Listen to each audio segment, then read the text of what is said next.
อ่ะสบายดีเด้อพี่น้องเด้อกับทักทายสบายดีตอนบ่ายๆเนาะตอนนี้กับบอลลี่มายามเบิ่งเฮือนนางหน่อยน้องอิ๋วเพิ่นพี่น้องเอ้ยมาแล้วก็แล้วบ้านนี้อ่องต้องพี่น้องเอ้ยเนาะตอนนั้นเห็นแต่โครงห้างมาวันนี้เบ็ดเสร็จเรียบร้อยแล้วก็ฮะก็ยังอยู่กินไข่ข่อยก็มีแต่ว่าคันมีหม้อก็ว่าใช้ต้มไข่จะกินไปต้มมะไปจุไฟต้มแล้วละ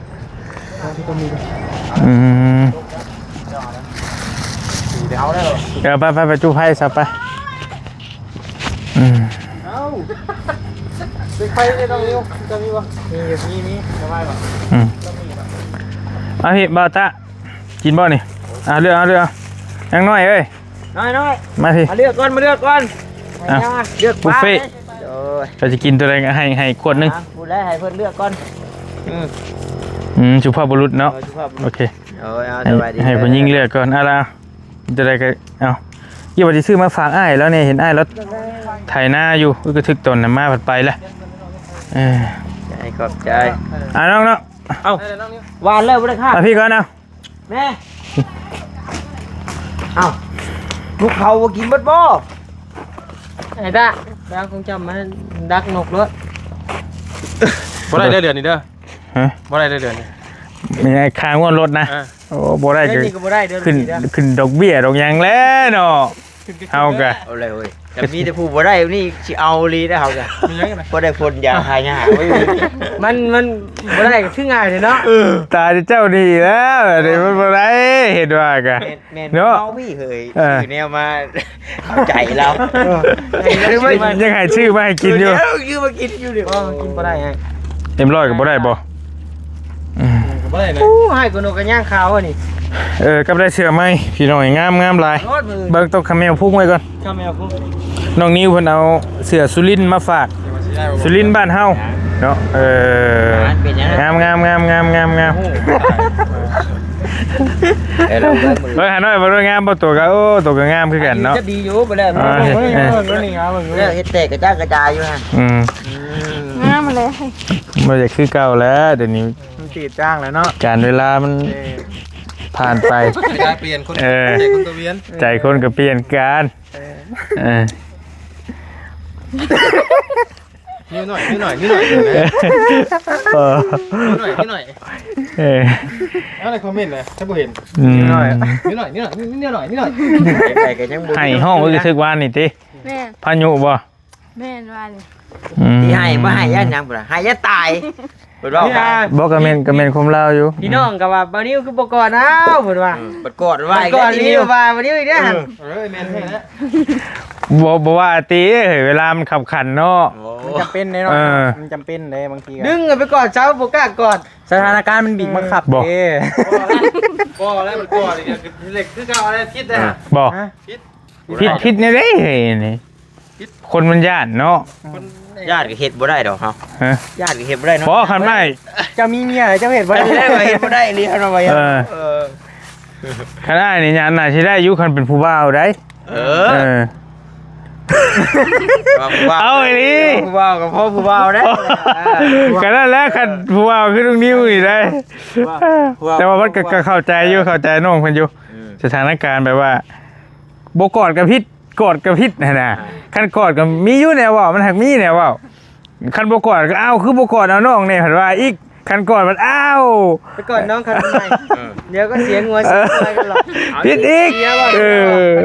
ยบ่มันเหลือบ่ยากเข้าใจอยู่เสียบ่จักเนี่ยได้ถามก่อนเราได้ใจอยากให้กอดอยู่บ่เฮ้ยตกโตกับพ่อโตเนาะชิว่าโทษพี่ผู้เดียวก็ไม่ได้อีกบ่ต้องพังพี่อีกฮะพี่ก็บ่ได้เขาเลยเขาโตแล้ว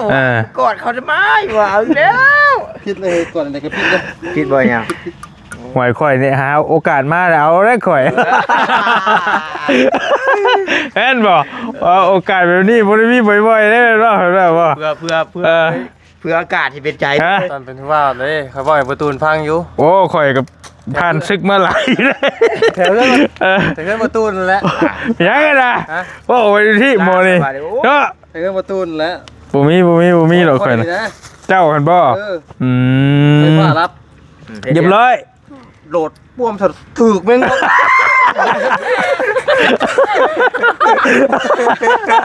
แม่งถอดมา เออ จอดให้เรา กำลังสิคั่วให้ผู้ชาว กันเลยกอดอยู่แต่ว่าก่อนได้เอามือลงไปแกะกูสาวได้กอดอยู่ มันถือไม่งอดบัดนี้ ถือไม่รอดโอ้ยเนาะกูสาวก็นั่งอยู่ที่ผมไปชวดเลยแล้ว โอ้ ต้องทำเปิดรถอยู่ที่ ได้ก่อนนิ้วได้ก่อนนิ้วได้ก่อนกินนี่นิ้ว บ่แม่นี่เอาห่างมานี่ พอแล้วโอ้ แต่ก็มาดู ไม่งอดก็คืออยากมาซ้อมแท้เลยเนาะ รถแท็กอยู่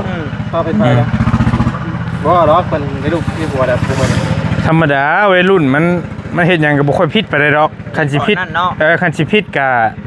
ผิดทั้งพ่อแม่ทั้งฮีดคองเพิ่นบางทีเพิ่นก็ห่วงเด้ว่าอยากให้เฮ็ดไปอยู่ที่มันสินะ บ่ได้กิน ก็ยากอยู่แต่ว่าชุมือนี่บางคนกับผู้สาวกอดเอาเองก็มีมันบ่ทันใจเด้ คืออันน้องน้อยเพิ่นแล่นมากอดมาอย่างน่ะก็อีกแบบนึง บ่มันหน้าที่ชีวิตได้คันสิว่าก็เอา ตกน้ำตกหยังอีบ่ว่า บ่คันหัวใจวายหัวใจหยังมันก็เป็นไปได้อีหลีได้น้องเอาอีหลี เอาได้ มันเป็นตาย่านอีหลีได้ว่านี่เฮาก็มีแนวแก้อยู่เนาะ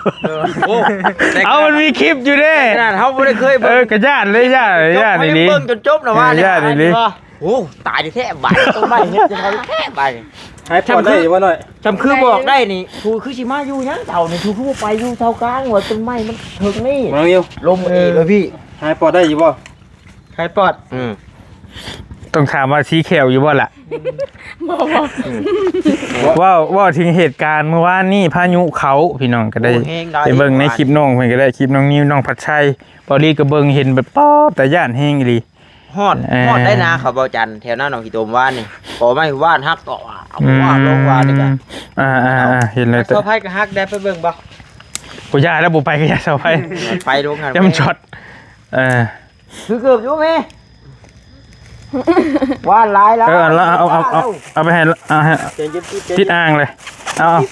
เอาไปให้แล้วนี่ ติดเย็น เอาไปให้แล้วนี่ ดับแล้ว มาแปลกนิดนึงพี่น้องใส่หมวกบอลี่ก็อะไรมื้อนี้ว่านี่สร้างเฮ็ดหัวหล่อนก๊อก โอ้บ่ได้ โพดโพมันจับกล้องไอ้ลี่เขายิงเข้ากัน ได้แล้วเฮ็ดแล้วรับประทานอาหารต่อก ลับมายามทางน้องหลาเพิ่นพี่น้องเอ้ยแกแล้วเนาะแล้วจังมื้อแล้วเนาะ ประมาณ2-3 มื้อ ซีสังกะสีไผเลือก เท่ากันมากนี่แต่ว่าแบบใช่ขังมาก พระชัยเป็นคนเลือกเองแต่ก็งามแล้วสีมันนานเก่าหั่นนะ 3-4 คนดังบ่ตื่นระวังเด้อ พี่น้อง ไอ้บ่ปิดบ่ห้างดิอุ้ย กระเพาะแล้ว ตอนนี้มันยังบ่ได้ห้างเลย ให้คันนึงดิ กะ ดังไพ่บ่ติดเป็นพอห้างบ่ อันนี้บ่ได้เมียบ่สิบ่โอ้บ่ได้คักๆแต่เนาะพี่เนาะเหมือนเนาะ มีแนวเว้า ตาตีกับคักเนาะตาตีไปกันจับ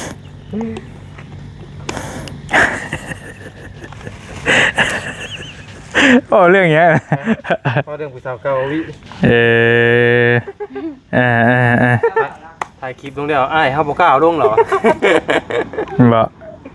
มือจุดลงไพ่เห็นบ่คักเลยสาวเก่านะ คนใดเด้เนาะเห็นอยู่กับเบิ่งคลิปอยู่ เป็นสาวใหม่หรือแจ็คใหม่ เริ่มต้นใหม่แล้วจ้ะรีเทนว่ะว่านะวิที่อัน การเวลาเปลี่ยน บ่ได้เนาะ มันเป็นอดีตเลยเด้ มีอยู่บ่มีนะ มีไว้ ชี้ มี4ห่อ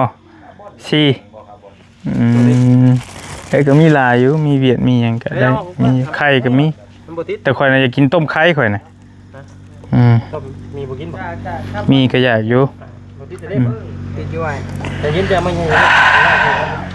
อันนั้นคือให้กูเป็นนี่หมอนี่เงินใช้แต่แก๊สได้เนาะ คาร์บอนนะ ถ้าต้องอัดตัวได้ตอนจะเคยไปลงบ่โอ้เนี่ยเดี๋ยวเราลืม เราถามเนี่ยบ่ถาม ธรรมตาไหนเสื้ออยู่ อืม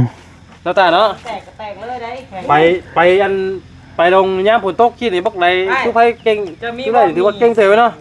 น้อยนะ นอกจากเขาถืออันวานแนวดังไปเนาะ และ อย่างรถไป มีเส้นน้อยเป้ายันบ่มีเหมือนเนาะมีแต่เส้นใหญ่ไปไว้มี ไม่อยู่ดง ไว้มีอยู่ บักตังอะได้ เอารถในหลังรถอืม ไม่อยู่บักนี่ ต่อ อยู่ข้างหลัง พั นะ นอยู่กลางหน้า ครบอยู่ มาดังลุกเฉย บ่อยู่ข้างในนี่แหละ ได้อยู่ แม่ ได้ จะเปิดเอารถ มีอยู่อะไรกันอ่างกัน เพื่อได้สิไปอีกวัน อืม ไปบ่ล่ะต้มหัวเชอรี่อ้ายเอ้ยหัวเชอรี่ตั้งไข่ กระเป๋าลิมอนไปนะ อืม ไปไหนนะ กระโบเบีย เบียดสองคนนะ บ่จิตแล้วก็บ่ปน คิดเท่นะ จิตเคยมาเป็นมือกล้องเฮาเด้ เปิดให้นี่พี่ให้นี่เถอะ ไปโย่ทำมีแต่ถึงเจ้า มีแต่จังค่อยนะ หลายคนไปได้ บ่แล้วบ่มีผู้อื่นเลย มาละชดนี่ แต่บางหอยนั้นอยากบ่อยากก็ได้กินแล้ว มันมีเยอะ เฮ้ย ก็บ่ได้อยู่ ได้แล้วเนาะได้ ได้ แล้ว ปลาลุแล้ว ป่ะอาจจะรอเบิ่งเฮือนเจ้าจังได๋ท่ากดหนึงไปสิกินก็กิน พอแล้วพอแล้วพอแล้ว 300กินเข้าไปเป็น300 อืมบริมาตรก็โดนพอสมควรพี่น้องเอ้ย ใช่ป่ะ อยากต้มให้เนี่ยทางเมย์แล้วก็ลังว่านข้าวตอนนี้ก็ได้อืมกำลังว่านข้าวว่านกะว่านป้าเลยนะพี่น้องเอ้ยอืมเฮ็ดเฮาใส่ล่ะเฮ็ดเฮาใส่ตัวนั้นไผเฮ็ดซะ หน้ากระเจ้าเฮ็ด อืมโอเค ชอบกันนะเพื่อนกันได้รถไถใส่เครื่องเข้า คันบ่ห่วงก็ตัดรถต้นไม้แถวรอบๆเพื่อนเจ้าน่ะ อยากตัดอยู่ อันตรายเพราะว่าเห็นเบอลี่เห็นคลิปเมื่อวานนี่โป้อันตรายเบิดเลยทีมนี่พี่น้องแบบว่าตาย่านนะตาย่านนี่ลิมันตัวนี้แล้วตัวนี้ก็คันหักแล้วก็สิลงมานี้ คันนั่นกับผ้าสิผ้านะตาย่านอยู่ แม่นเลย อันตราย อะไร อยู่หลังรถนั่นแหละต้มรถจัก10หน่วยก็ได้คันว่าคันสิพอ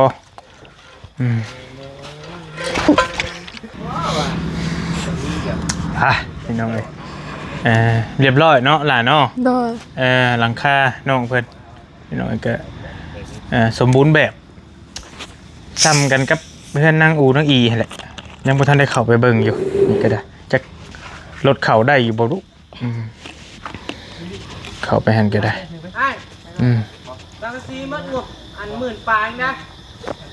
เปิดเท่าไดเลย 12,000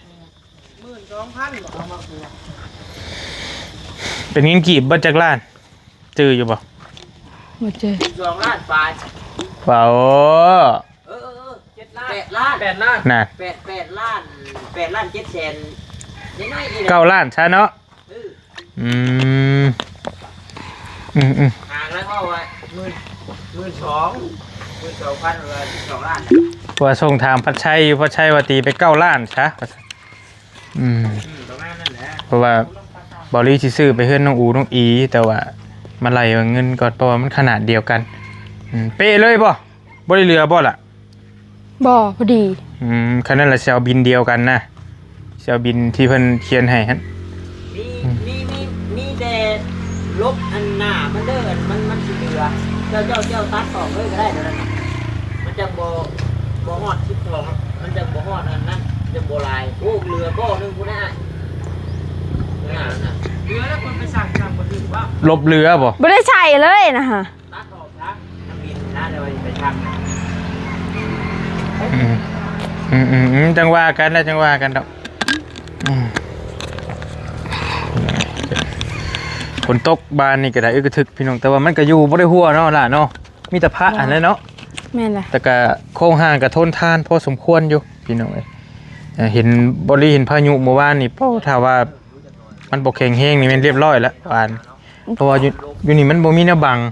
แม่นเลย บ่มีหยังบังเลยฮะ แม่นเฮาก็ว่าสิเปิดไปว่าวันยันตายแน่วัน จักสิแล่นไปทางใดติ แม่นเลย ไอ้ก็เห็นอยู่เบิ่งเจ้าโอ้ยตายคักๆบัดนี้มันมีแต่ต้นไม้แล่นไปกอดต้นไม้ไปแห้งขี้เต็กเลย แม่นเลย จักมันสิเป็นไปได้ใดพี่น้อง แต่ย่านอยู่เลย นี่แหละมันต้นไม้ล้อมรอบแหละคันว่ามันบ่ฮักบ่เพก็แม่นผ้าฟ้าบ้านเฮาผ้าเอาบ่ง่ายๆก็ได้หึ่มแล้วแหละตัดทิ่มโลดนี่คันว่าบ่เสียดาย บ่มีจัก คันมีเวลาเท่านิ้วเด้เรามีจักอยู่หาเราซื้อน้ำมันให้เรามาตัดให้ ต้นนั้นก็แม่นถูกแต่ว่าตอนนั้นมันของเฮาบ่ของไผตัวไหน ของเขา ของเขาบัดนี้เนาะอันตรายอยู่พี่น้องเอ้ยบ่ได้มีแนวกันพาได้บ้านเฮาหึมแล้วได้นี่แกว่านบ่ทงติล่ะหน้าในเด้ บ่ ดำตัวไหน โดยดำเมา อันนี้คันว่านั่นก็คือบ่ดำเอามันเมื่อยติ จักทีอันใด จักมือฉันแล้วแต่เก่านาอยู่นานในจะ เดือนผู้ใดถ้าสองคน ว้าว เอาถ้าสองคนดำปอกแปกหาก็บ่ได้ไว บ่นักก้นบ่ บ่เถียง บ่เถียง เดี๋ยวคือดำชาแท้พี่มานั่งพี่ก็ได้มาเดี๋ยวลมน้ำจังหน่อยเลยก็สิออกไปปะแล้วพี่น้องเอ้ยต้นกล้วยกำลังสิใหญ่ต้นกล้วยก็ได้ไผปลูกกันก็เลยเห็ดขัดลาดอยู่ไผปลูกก่อนฮะ เฮาบ่ตะขานี่มัน ของเจ้าบ่ตัวนี้ ตะขาตะพูมาพี่ ตัวนี้ของเจ้าบ่ โดยตัวแท้ผู้ตะขาผู้แม่ เห็ดขัดลาดอยู่เอ้ยเนาะให้กบ่ยาวกินข้าวกินน้ำอะไรตี โดยกินแล้ว ได้ยังกิน ตัวมี ตัวมี โดย มือได้สีดำนาดำนะบ่นาใน ยังกะหากะวันจะประมาณจังมือวะประมาณทิศกว่าๆนี่แหละ นี่ถึงเติบอยู่รักษาเดือน7 เดือน 8พุ่นจ้ะ นี่แหละคนก็แฮงบ่มี เดือนยังเฮ้ยตอนนี้ เดือน6บ่แม่นบ่เดือน7แหละป้า แล้วมันดับมันดับมื้อนี้บ่ดับมื้อนี้บ่แม่ดับลูกเพ่งมีวันพาได้มั้ยนี่เพ่งเนาะโอเคมี15 ค่ำพี่น้อยเอาว้าว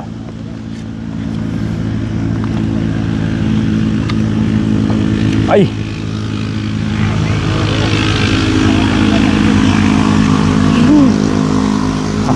น้องน้อยชมเชยผู้บ่าวกันเสียงรถกระดัง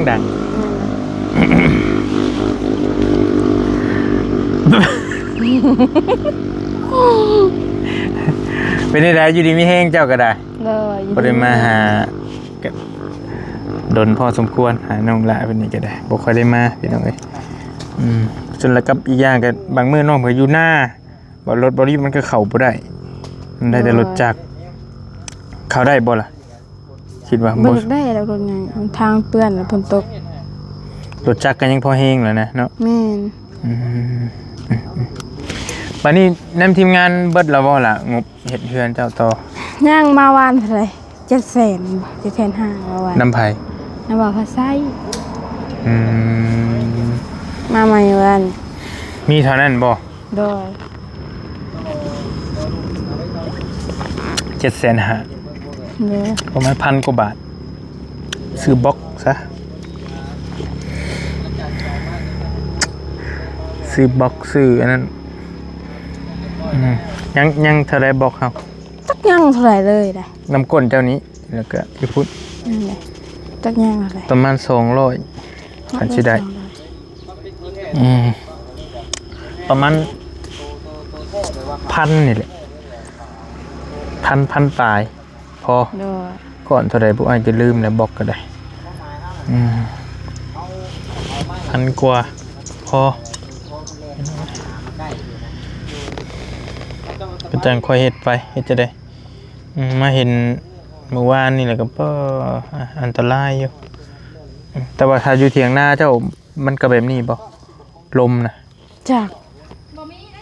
หาด มันไปเป็นพอร์ตบ่ อยู่นี่มันโล่งเนี่ยดิ แม่นดิ มันโล่งแบบว่าต้นไม้ต้นโตใช่นะพี่น้องแล้วก็เฮือนน้องน้อยนี่หับเต็มเลยคันฐานมันบ่มั่นคงเลยมันเรียบร้อยก็โอเคยอมรับอยู่ว่านี่อยู่ป้อคิงนิ่งเลย เฮาเมื่อวานนี้เฮาก็สิไป จะไปน้ำผลน้ำล่มแล้วว่าคือในใจแล้วมันแห้งดีได้วัน พิลึกอีหลีให้ก็เห็น เพื่อนกันจนคุ้ย เธอ ต้นเสา จนควาย จน ขอ คุ้ โท ย ษเด้อพี่น้องโยกจนโยกหั่นนะ แม่นเลย กันภาษาไทยกันว่าควายนี่คือมันโยกนั่นแหละภาษาบ้านเฮาเดี๋ยวสิว่าเป็นคำหยาบอีกควายเนี่ยบ่ได้เลย คุ้ยคุ้ย ควาย แม่น ควายกับควายคนละอย่างบ่ คนละอย่างอันนั้นบัดควายควายคุ้ยควายคุ้ย อันเดียวกันติ โอ้เด้ คนละอย่างบ่ คนละอย่างเลย ควายควายกับควายอันเดียวกันนั่นแหละไอ้แบบคำเดียวกันนั่นแหละฮะ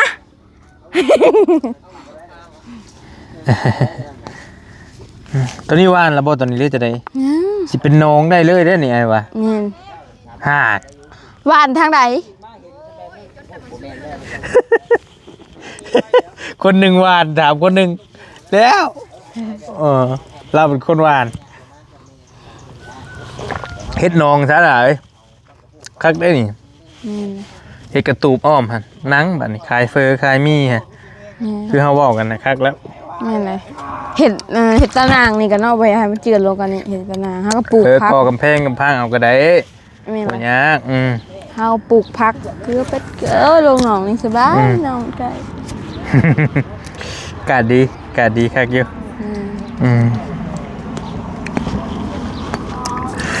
นั่นแหล้วมายามไอ้กับมายามมาบ่ได้มาแต่หึงแล้วมาเบิ่งก็โอเคแล้วสำเร็จไปขั้นตอนนึงอยังหน่อยก็ไม่ก็บ่ดอกเนี่ยพี่น้องไม่ตอกขอบตาเฮาก็สิบ่ดอกบ่ฮักบ่เพมันมีราคาเลยเด้ โดย คันว่ามีงบก็แม่นจังค่อยก่อขึ้นบัดนี้ก่อบังแดดบังลมนี่แหละไว้สิให้พ่อปู่บ่มาเฮ็ดคือเก่าบ่นั่นก็ถามเราอยู่บ่น้องนิวเราเอาเท่าใดกันก่อนี่มีเวลามาเฮ็ดอยู่บ่ ถามแล้วกันก่อบ่ เฉพาะก่อหั่นแหละก่ออย่างเดียวหั่นนะก่อไว้ก่อนแต่ถามเราเบิ่งก็ได้คันว่าคันเราสิมีเวลาเฮ็ดมาเฮ็ดก็ระดมเบิ่งทุนคันมีแล้วก็บ่เกิน1,000ดอก1,000น้อยๆนี่แหละคันยังหลายก็ได้ ก่อน แม่น1,000นี่ นี่ 1,000 มันยังเหลือ100ปลายอยู่เลย ซื้อมาอีกจัก1,000นึงอาจจะเหลืออีกบ่จักเพราะว่าก่อสิจงไว้ทางหน้าอีกเด้ห้อง ข้างหน้าเฮาก่อ2อันก่อเงินนี่ก่อห้องเดียวหรือทั้งบัดมีเงินหรือจังมาตั้งเสาทั้งหลังเฮาบ่ ก็แล้วแต่ว่ากันลองคุยกันบ้างมักแบบใดจังได๋ กันศาสตร์มันเลยป้าเป็นบ่อนนางลินเลยซะบ่ได้ อันความหมายป้าเบิดซองหั่นบ่แล้วก็จะ2ห้องติ แม่ ก็ได้คือกัน แต่มันออกเจาะพุ่นเนาะ มันก็คือสิน้อยโพดนั่นจักยามใดสิได้เฮ็ดอีกบัดนี้อยู่พี่กั นั่ น นแหละเป็นยามใดน้องมันสิมีอีกบัด กันก็2ห้องคือสิว่าเปาะโพดอีกกันอันนั้นก็ได้กันได้เบิดนั่นแหละ จะได้มัน2ห้องแล้วพอดีงาม ต้มรสต้มเท่าไรก็ต้มรสแล้วแต่80บ่หรือ90นี่แหละขอซื้อมาแต่หนึงก็ได้ หารการคนละ10ละ20บ่ได้เด้ เกิดของแพง โยไม่ได้กินเนื้อ ให้งำพางใบหน้าอยู่กับมือยัน AI มันจำได้อยู่ยังเหลือช่องเดียวนี่บ่ได้เด้มันอ่อนบ่ขึ้นเหนือกับพังเบิ่งแล้วน้องนิวพังเบิ่งไอ้เตียงมา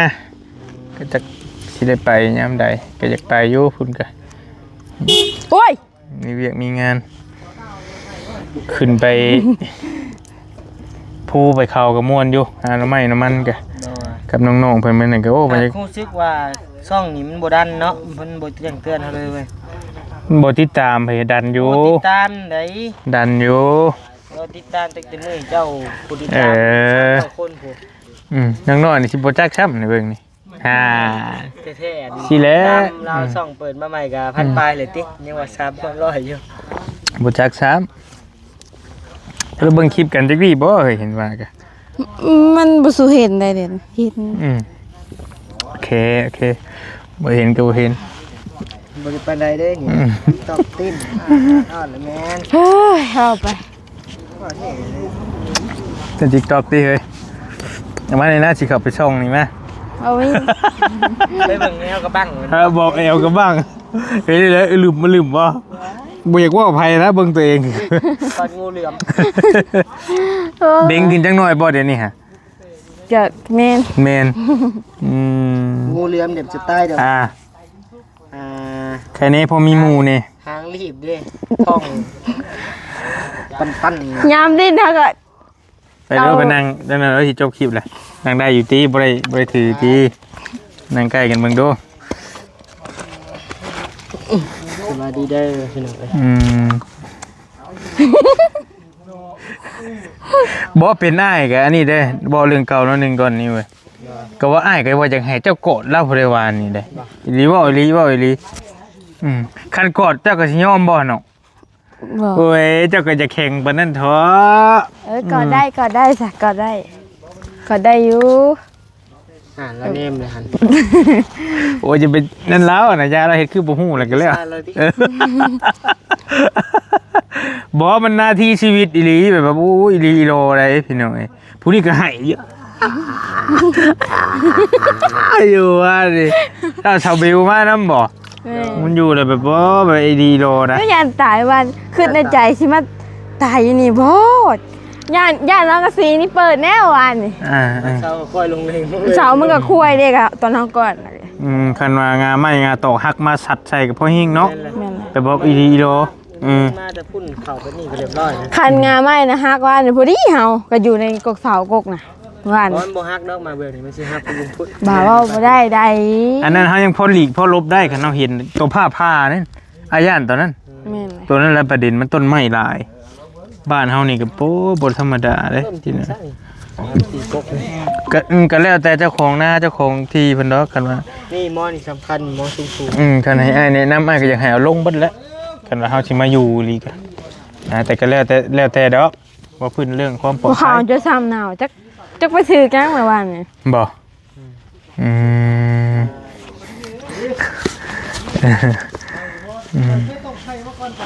โอ้ยเนาะทั้งนั้นก็ได้ ๆ จ้ะ กันอยู่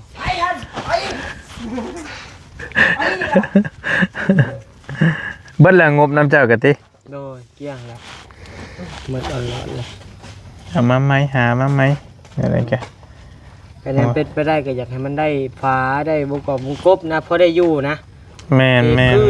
โอเคแหละสำนักโอเคแหละพี่น้องใช้งบประมาณอีกสัก3-4 หมื่นเนี่ย บอกคำยังบ่ได้คือน้องว่าเฮาก็ก่อ2ห้องก่อนก็ได้ แม่ ก่อห้องน้ำบ่ต้ายืนกับห้องทั้งหลังหั่น แม่นเลย ทั้งหน้ากับป้าไว้ ปาไว้ก่อน คันนี้ก็จังก่ออีกก็ได้แม่นั่นนะพอให้น้องเพิ่นได้มาอยู่คันสมมุติว่านะ เกือบพอได้ห้องเดียว 2ห้องนะแม่น กล้านอนบ่แต่หมอน้องนิ้วอยู่นะ กายเยอะ ผู้เดียวได้ มันก็เปรี้ยวอยู่หน่อยอ้ายว่าเนาะแล้วก็แม่นบวกแบบบ่มีไฟ คืนได้น่ะ บ่มีไฟฟื้นไฟฟ้ามันก็แบบนึงอยู่ได้จะได้มีหมู่กรณีว่ะน้องกิ๊กบ่หมู่ชนิดมานอนหลินนำกันอาจจะได้แบบนั้นนะ บ่มาคันนั้นก็นอนลินนอนหยังก็ได้ มันสินอนหลินแบบได้เฮือนเฮ็ดอยู่เฮ้ยตกอะเนาะ ส่วนหมูส่วนหยังเลยมาค่ะบ่หานอนจ้ะ บ่เฮือนน้ำไก่บ่หันนอน อ้ายเจ้า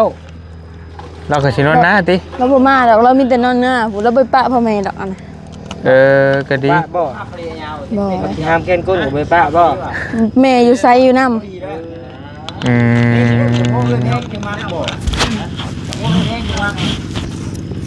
ลองเบิ่งก็เอาห้อง2ห้องก่อนก็ได้ คิดได้ว่าจะเจ้าบ่ กัน เดียวน่ะ งบมันมาก็ได้ คาดว่ามีงบอีกจัก20,000นี่ก็สิกล้าเฮ็ดอยู่ลองเอาสร้างมาเฮ็ดเบิ่งกำบอกที่เป็นเดือนนี่แหละซื้อก็คือว่ายังเหลือเท่าใดเฮ้ย ตุนอยู่ละ4 เหลือ4 สอบ อืม ยังมีเงินมาอีก20,000ก็สิลองเฮ็ดเบิ่งพอแล้วปล่อยวางปล่อยไป 20,000ติเฮ็ดห้องเดียวบ่ที่เว้านะ แม่นก็ห้องเดียว2ห้องนี่นะ ก็ซื่อๆมันก็บ่ยันน่ายากปานใดดอกก็ตั้งวงกบใส่หั่นแหละ 20,000ก็บ่พอวงกบอีกนี่ บ่เล่นบ่ง่ายเด้ง่าย20,000ยันเอาบ่อยู่ เล็กพุ่นนะ แม่น 20,000นี่มันเฮ็ดห้องน้ำก็บ่อยากได้เลยนะ20,000 มีห้องน้ำน้อยๆกันเนาะ อยากอยู่เฮ็ดห้องน้ำเพิ่นน้องลีน้องลอยหั่นเบิด30,000บ่2ห้องเด้นักอยู่ไดห้องน้ำจังซี่ก็ได้ ห้องน้ำก็3รุ่นห้องน้ำ แม่ ก็3พุ่นแหละห้องน้ำ ก็แล้วแต่ว่าเฮาเฮ็ดแบบใดอีกนะ เฮ็ดเพื่อนน้องทุกใจก็30,000เป๊ะเลย อันนี้มันก็บ่ยากดอกมันได้เป็นชิ้นเป็นอันอะไรยังแต่กอซื่อแม่น ลองไปถามกาสร้างเบิ่งเนาะ แม่นเจ้าก็ทำนั่นพอเจ้าเบิ่งว่าเราสิเอาเท่าใดก็บ่ได้ยากบ่ได้ดอกก่อนนะก่อขึ้นนะ